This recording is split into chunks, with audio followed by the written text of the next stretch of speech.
വിയറ്റ്നാമിലെ ഫുക് walk ദ്വീപിന് സമീപം Indian വിനോദസഞ്ചാരികൾ സഞ്ചരിച്ച ബോട്ട് മുങ്ങിയ അപകടത്തിൽ 15 പേർ മരിച്ചതാണ് റിപ്പോർട്ട്. അപകട സമയത്ത് ജീവനക്കാരടക്കം 36 പേർ ബോട്ടിലുണ്ടായിരുന്നതായാണ് വിവരം. 18 പേരെ രക്ഷപ്പെടുത്തി. ശരത്ലാൽ വിവരങ്ങളുമായി ചേർന്നു. ശരത്ത്, സ്ഥിരീകരിക്കപ്പെട്ട വരുന്ന വിവരങ്ങൾ എങ്ങനെയാണ്? വിയറ്റ്നാമിലെ ഹോങ്കോങ് ദ്വീപിന് സമീപമാണ് ഇന്ത്യൻ വിനോദസഞ്ചാരികൾ സഞ്ചരിച്ചിരുന്ന ഒരു ബോട്ട് കീഴ്മേൽ മറിഞ്ഞത്. വലിയ തിരമാലകൾപ്പെട്ട ബോട്ട് കീഴ്മേൽ മറിയുകയായിരുന്നു എന്നതാണ് ഏറ്റവും ഒടുവിൽ ലഭിക്കുന്ന വിവരം. ഏതായാലും ഇന്ത്യൻ എംബസി ഇത് സംബന്ധിച്ച ഒരു ടോൾ ഫ്രീ നമ്പർ പുറത്തുവിട്ടിട്ടുണ്ട്.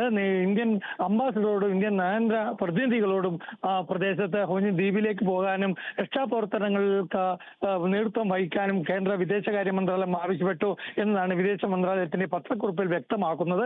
ഏതായാലും വലിയൊരു ദുരന്തം എന്ന് തന്നെ നമുക്ക് പറയേണ്ടി വരും. ഇതിൽ സ്ഥിരീകരിക്കാത്ത റിപ്പോർട്ട് വെച്ച് സൗത്ത് ഇന്ത്യയിൽ നിന്നുള്ള കേരളത്തിൽ നടക്കുള്ള വിനോദസഞ്ചാരികൾ ഉണ്ടോ എന്നൊരു സംശയം പ്രകടിപ്പിക്കപ്പെട്ടിട്ടുണ്ട്. ഏതായാലും പാസഞ്ചർ യാത്രക്കാരുടെ പൂർണ്ണ ലിസ്റ്റ് വന്നാൽ മാത്രമേ ഇതിൽ മലയാളികൾ ഉണ്ടോ എന്ന കാര്യത്തിൽ സ്ഥിരീകരണമാവും. 2 മലയാളികൾ ഉണ്ട് എന്നൊരു സംശയം ചില കേന്ദ്രങ്ങൾ സ്ഥിരീകരിക്കാത്ത റിപ്പോർട്ടുകൾ പറയുന്നുണ്ട്.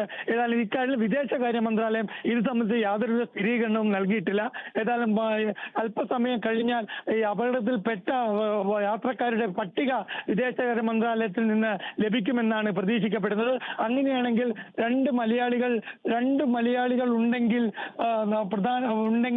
അത് വ്യക്തമാവും. എന്നാൽ ഇപ്പോൾ നിലവിൽ അത്തരം ഒരു സൂചനയൊന്നുമില്ല, ഒരു അഭ്യൂഹം മാത്രമേ ഉള്ളൂ. അതുപോലെ ബോട്ട് ദുരന്തത്തിൽ പ്രധാനമന്ത്രി നരേന്ദ്രമോദി അനുശോചിച്ചിട്ടുണ്ട്. ഏറ്റവും ഒടുവിൽ വിദേശകാര്യ മന്ത്രാലയത്തിന്റെ ഭാഗത്ത് നിന്ന് എന്തെങ്കിലും പ്രതികരണങ്ങൾ വന്നിട്ടുണ്ടോ? വിദേശകാര്യ മന്ത്രാലയത്തിൽ ഇപ്പോഴുള്ള പ്രതികരണങ്ങൾ ടോൾ ഫ്രീ, അതായത് പ്രത്യേക സഹായ കേന്ദ്രങ്ങൾ അല്ലെങ്കിൽ അതിന് മോണിറ്റർ ചെയ്യുന്ന പ്രത്യേക സഹായ കേന്ദ്രങ്ങൾ ആരംഭിച്ചു എന്നത് മാത്രമാണ് ഇപ്പോൾ വന്നിരിക്കുന്നത്. അതേപോലെ തന്നെ 2 കൺട്രോൾ റൂമും തുറന്നിട്ടുണ്ട്. കൺട്രോൾ റൂമിന്റെ നമ്പറും ഇപ്പോൾ വിദേശകാര്യ മന്ത്രാലയം പുറത്തിറക്കിയിട്ടുണ്ട്.